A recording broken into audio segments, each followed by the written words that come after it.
I know what you're thinking.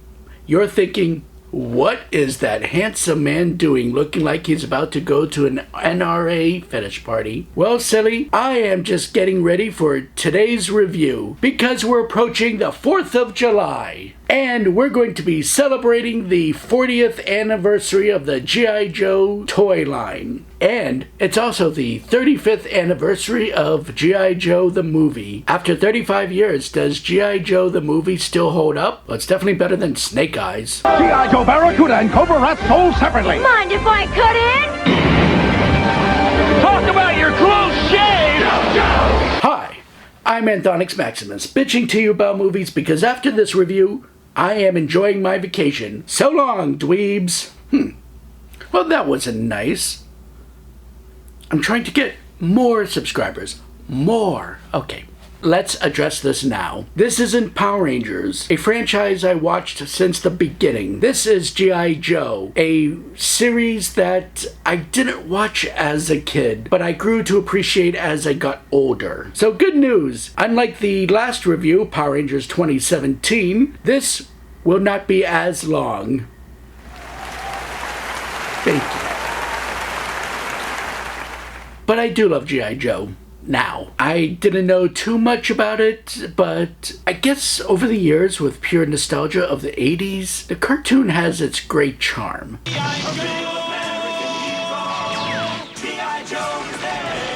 And so does G.I. Joe in general. As I did research for this, I grew to love it even more. I sat through the live-action movies. I cried during Snake Eyes, not because it was an emotional, impactful film, but because it was an awful movie. However, as a kid, I may not have gotten into G.I. Joe like most others, but I did watch the hell out of G.I. Joe the movie. And now it's 35 years old. Did I just age myself? Nah! As we get into this movie, let me just go ahead and break down what we're in for. And to do this, we need to actually go back to 1964. That is when the first official G.I. Joe toy was revealed. Developed by Stan Weston for Hasbro, a 12-inch figure was released by the name of G.I. Joe. Remember, only G.I. Joe is G.I. Joe.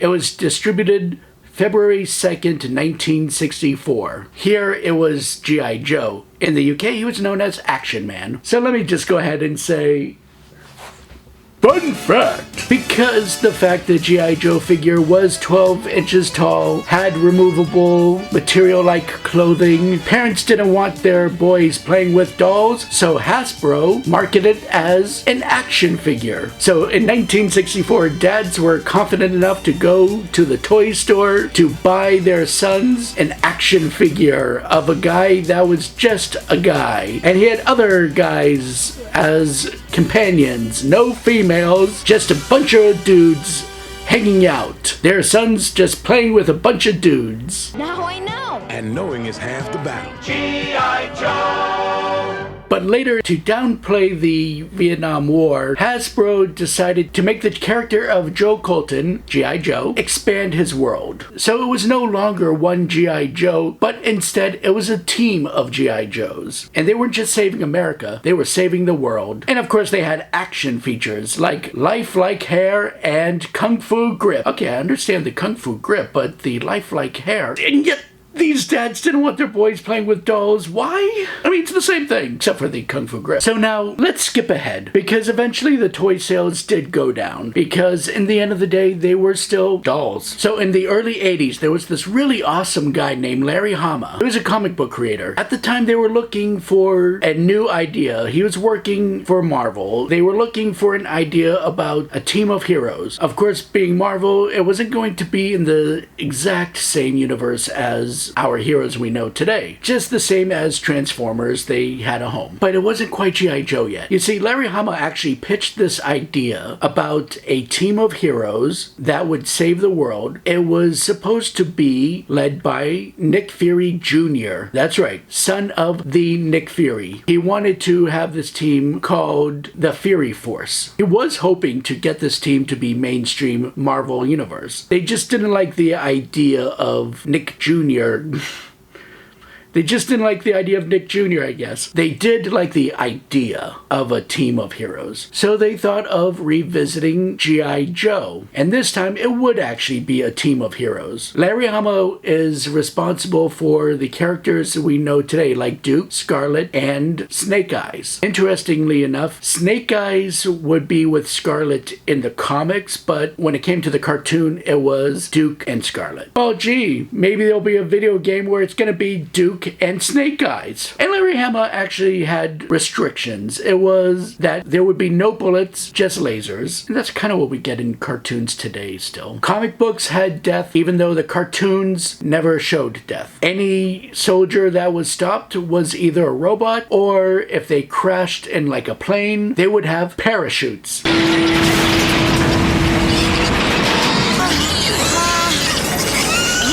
I can see their parachutes. They're okay. And let's just say in 1982, G.I. Joe Real American Hero comics were a hit. Such a hit that they were able to make action figures from them. So as they decided to go with toys, they decided to go in a different direction. They didn't want to do any of the doll-like features of a 12-inch figure. In fact, they decided to kind of go with the smaller versions, the 3.75-inch action figures. Now, what made them think of going with action figures being the size of 3.75 inches? Easy, my friends. They were inspired by Kenner. They were inspired by the Kenner toy line of Star Wars, because Kenner had this idea that parents didn't want big, bulky figures to clutter their children's rooms, but if you scale down the figures, then parents would be more interested in buying them because easy storage. Not just easy storage for the action figures, but now your kids can actually have scale to size vehicles to go with the action figures. And that's what Hasbro did with G.I. Joe. Hasbro now was inspired by Kenner to make 3.75-inch figures and vehicles scaled down for that size. Easy storage, but with the vehicle selling, because that was another thing that Kenner took a chance on. Selling vehicles. A lot of toy makers were afraid to make vehicles because they're big and bulky. But it turns out that kids wanted the vehicles as well. And why not? When you see the vehicles in Star Wars, and when you see the vehicles in G.I. Joe, well, let's face it, the vehicles themselves are their own characters. But not just vehicles. You can also buy a whole playset. And G.I. Joe went with that model. Producing the G.I. Joe USS Flag aircraft carrier. Oh my god, for the G.I. Joe figures, if I actually had the USS Flag carrier, well, pretty much I would actually have to move out of my bedroom because that thing is big enough to take my bed. And if you were fortunate enough to be a kid in the 80s to have one of those, well, sorry parents, you no longer have a coffee table. And now we skip ahead a year later because the 80s was pretty much one big giant toy commercial. So September 12th, 1983, G.I. Joe Real American Hero was released. So I mentioned this before in the Transformers the movie review. There used to be a heavy law that you could not make a cartoon based off of a toy because that would be treated as one giant commercial, which it still happens, and there are ways around it. That's why in the 60s we didn't have a G.I. Joe cartoon based off of the original G.I. Joe figure. But in the 80s, we had a comic book. So the brilliant mind of Ron Friedman with Sunbow and Marvel, they got around it by saying they were not making a cartoon based off of the toys, but making a cartoon based off of the comic books. And the show did well. It sold a lot of toys too. It ran from September 12th, 1983 all the way to November 20th, 1986. Now, 3 years doesn't sound too long today, but back then, that's a lot. And remember, it's not like the cartoons today where you get about 12 to 20 episodes a season. Back then, these 80s cartoons were just pumping out all these episodes. Honestly, the only reason why the G.I. Joe cartoon show was canceled was because Sunbow Productions lost its license and it was picked up by Deke. So in 1986, Hasbro wanted to release a bunch of movies. They had planned on releasing Transformers the movie, My Little Pony the movie, and G.I. Joe the movie. Because of the box office failure of Transformers the movie and My Little Pony the movie, they decided to put off G.I. Joe the movie until April of 1987. And it wasn't even theatrical. They decided to make it straight to video. But yes, this film actually still had the regular voice actors, and one of my favorite voice actors, Chris Latta, of course, voices one of my favorite villains, Cobra Commander. One of the main villains, Serpentor, is voiced by Dick Gautier. And far as the big name celebrities, well, big name for this film, we have Robert Remus as Sergeant Slaughter. He's basically playing himself because Sergeant Slaughter also exists as a wrestling character. And the overarching villain is Golobus. One of those pronunciations has to be right. And he is voiced by the Penguin. I'm sorry, not Penguin. Mickey. No, I'm sorry. Burgess Meredith. He's the biggest name in the film. Well, it depends on who you talk to because we have a new character. And this character is named Lieutenant Falcon, voiced by Don Johnson. You know, because kids love Miami Vice. I'll leave that one be because it is the 80s. If it existed on TV, they will market it to kids. Now, before going into this movie, let me just kind of catch you up of what was leading up to it. Aside from their cool PSAs. Oh shit! Get the out of here! What are you doing? Go! Get the out of here, you stupid idiot! They had a season where they introduced a villain named Serpentor. Again, Cobra Commander is one of my favorite villains because I don't know, I just like the raspy voice, and also I love cowardly villains. Well, he's not really a coward because he actually does fight on the scene, but he's very calculating and very manipulative. But in the cartoon show, even Cobra itself was getting sick of him. Tired of Cobra Commander's weakness, they went behind his back where Dr. Mindbender physically create a leader. They got the DNA from conquerors of history. To accomplish this, Cobra had to go all over, dig up different tombs, and collect DNA of historical conquerors. So they had the DNA of Genghis Khan, and they had the DNA of Alexander the Great. See, G.I. Joe had different miniseries, and this was one of the main miniseries called Arise, Serpentor, Arise. It was a multi-parter. They collected the DNA from all these conquerors and extracted his DNA in place of Sun Tzu's. But Cobra Commander found out that they were trying to do this to him. But then Cobra Commander secretly contaminated the genetic matrix. I feel so dirty when I say DNA. And put the DNA in this vessel. So Serpentor actually has a mix of these conquerors and Sergeant Slaughter within him. Serpentor always cracked me up as a villain because he's basically Frankenstein's monster. He was created to be this ruler of Cobra, but he's basically a loud-tempered infant idiot. He just gets mad, slaps Cobra Commander around, but here's what I love about the relationship of Cobra Commander and Serpentor. So after Serpentor's first defeat, Cobra Commander actually told Serpentor that Cobra would also eventually turn on him. But if Serpentor kept Cobra Commander around, he would allow Serpentor to use him as a scapegoat. But who will you blame when your loyal vipers realize how imperfect you really are? You need me for a scapegoat. And that's the relationship, and that's why Cobra Commander was still able to be around. Okay, so let's get into this. You don't need me to explain the show. The announcer does it right away. And no, I'm not going to break down the history of every single character because, well, one, I don't know that much about G.I. Joe like I know a lot about the Ninja Turtles or Power Rangers. It's the 80s. These cartoons had a cast of hundreds, but I'll do my best to address them by their names when I'm describing the scene.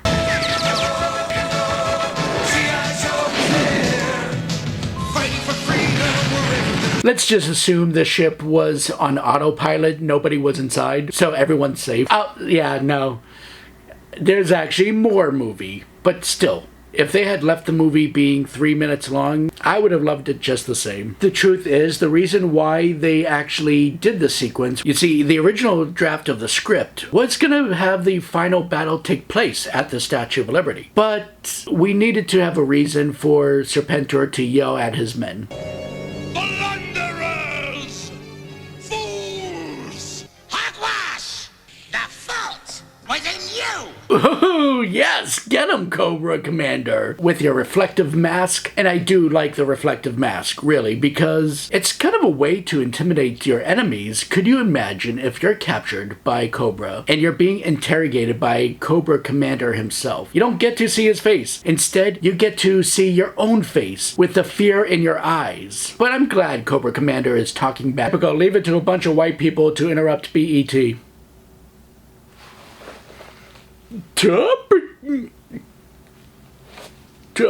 Topical? Oh, poor Snow Job. Just when he finally had a reason to wear that outfit because it's cold. I must possess the broadcast energy transmitter! This I command! Movie has real popular quotes. It's up there with, frankly, my dear, I don't give a damn, Rosebud, and now we have This I Command. And snap, Roadblock just got taken out by a new villain called Nemesis Enforcer. He knows these people? You are as impressive as ever! Coco just got bitch slapped. Now Cobra is being coaxed to work for Cobra La. You see, Cobra La is a play on Shangri-La. I don't think that needed to be said, but I'm here to state the obvious. We have new recruits in this film, and they're being trained by Beachhead. I'm gonna see what you rawhides are really made of. You guessed it. This is just like Transformers the movie. They made the movie so they can remove old characters and introduce kids to new characters. But most importantly, where is Lieutenant Falcon? Together at the end. No, it can't be!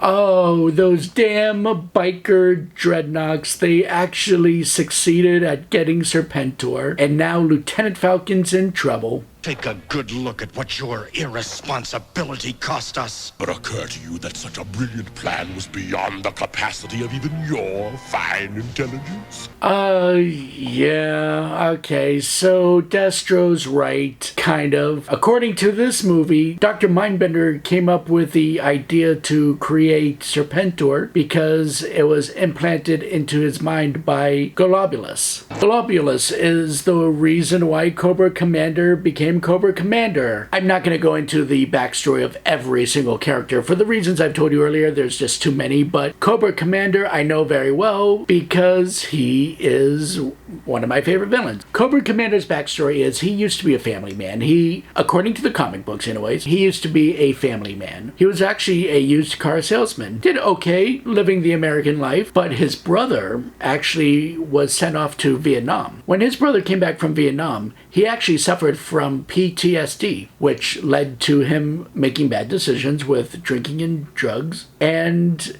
it led to his brother dying in a car accident. And I won't get into the story of the fact that the people in the other car were the parents of a young Snake Eyes. Cobra Commander, before he was Cobra Commander, he took that as the US government is the reason for the death of his brother. Because let's face it, after Vietnam, the soldiers were not quite taken care of as they would have been post-World War II. However, the 1980s cartoon was not going to tell you that because, well, it's the cartoons. One, we have to be pro-America. And more importantly, two, in the 80s, writers were instructed to write the good guys as good and the bad guys as bad. There was no gray area, and we were not allowed to hear the backstories of the villains. We were kids. All we needed to know was good is good, bad is bad. This film just gave us the opportunity of first time we get blood. Yo, Joe.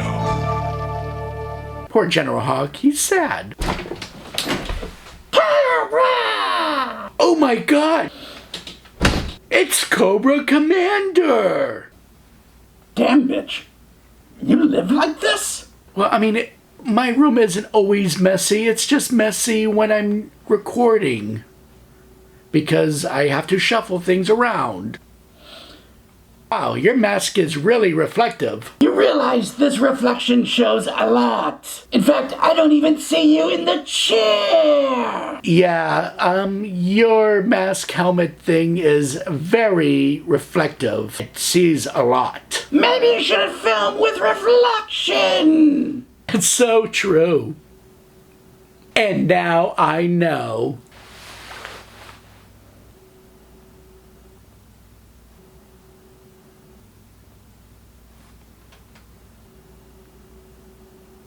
Don't drag me into this. By the way, are you a real person like Dr. Cinema and Addison Von Drake? Or are you just me in a costume? Come on, dude, don't go meta. Sorry, it just needs to be addressed.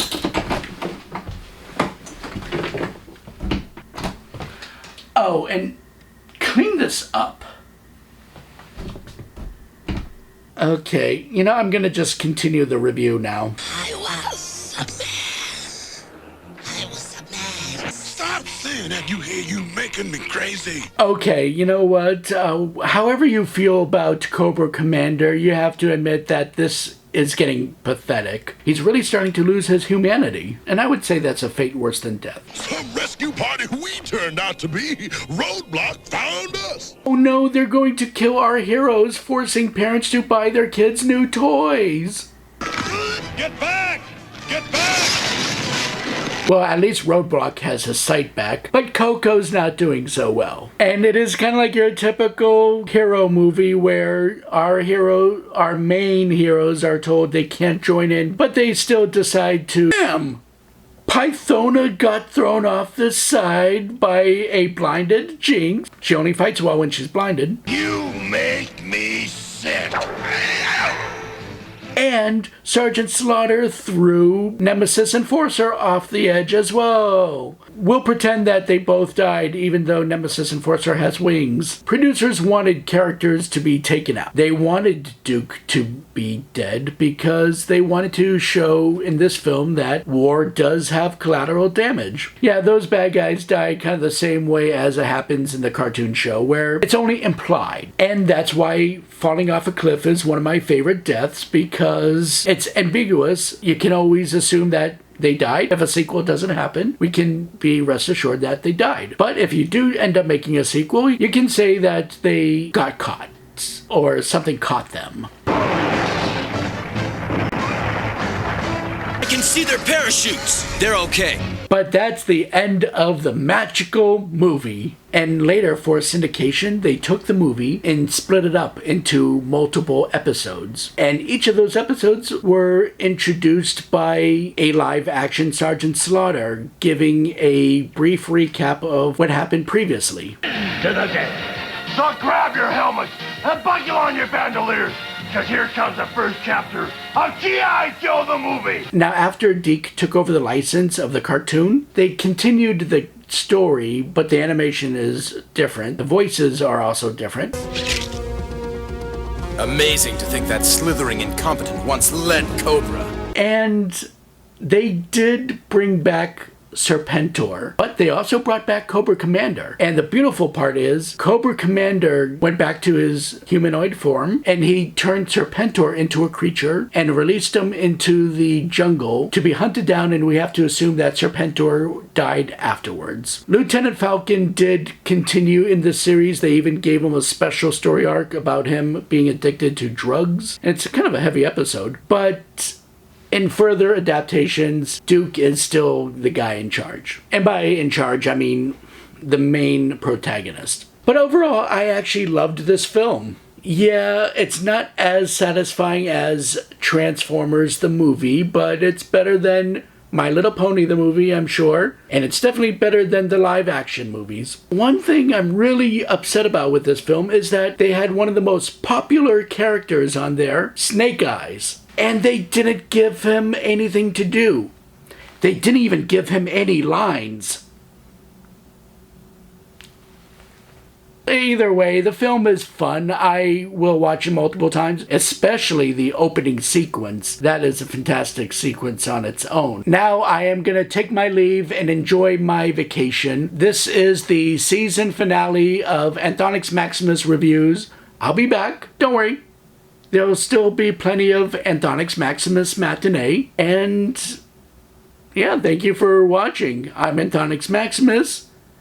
Thank you for being an Anthonix Maxiteer, or An Maxiteer, or just Maxiteer. But thank you for joining us. Please like, subscribe if you haven't. If you have, I love you for it. This season was great. I got to go to Comic-Con with my best friend Vincent Tiberius. I got to ring in the new year with Dr. Cinema, Allison Von Drake, and another friend of mine, Nicholas Tess, who I haven't seen in a while. I should pay him a visit sometime. But let's end this review on a high note. YouTube copyright infringement. Cobra! La, la, la, la, la, la, la, la, la, la, la, la, la, la, la, la.